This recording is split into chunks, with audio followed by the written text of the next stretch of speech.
மத்திய கிழக்குல போர் நாளுக்கு நாள் தீவிரமடைஞ்சிட்டு வரும் நிலையில இப்போ ஈரான் அமெரிக்காவுக்கு வெல்கம் டு ஹெல்னு பகிரங்க எச்சரிக்கை விடுத்திருக்காங்க. எதுக்காக இந்த எச்சரிக்கை? மத்திய கிழக்கு போர்ல அடுத்த கட்ட நகர்வு என்னவா இருக்கும்?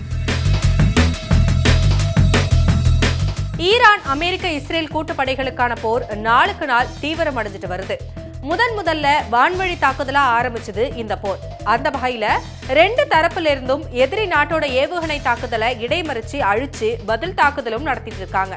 இந்த போர்னால ஈரான், இஸ்ரேல், அமெரிக்காவை சுத்தி இருக்கிற வளைகுடா நாடுகளும் தாக்குதலை எதிர்கொள்ள வேண்டிய சூழல்ல இருக்காங்க. அந்த நாட்டு மக்கள் பாதுகாப்பா இருக்கணும்னு எச்சரிக்கையும் அறிவுறுத்தல்களும் விடுத்துட்டு வராங்க. இந்த நிலையில தான் இந்த போர்ல அடுத்த கட்ட நகர்வா தரைவழி தாக்குதலை அமெரிக்கா தொடங்க திட்டமிட்டு இருக்கிறதா தகவல் வெளியாகிருக்கு. இதுக்கு தான் ஈரான் பகிரங்கமா எச்சரிக்கை விடுத்திருக்காங்க. ஒருவேளை அமெரிக்கா தரைவழி தாக்குதலை முன்னெடுத்தா அமெரிக்க வீரர்கள் மோசமான விளைவுகளை சந்திக்க நேரிடும்னு எச்சரிச்சிருக்காங்க.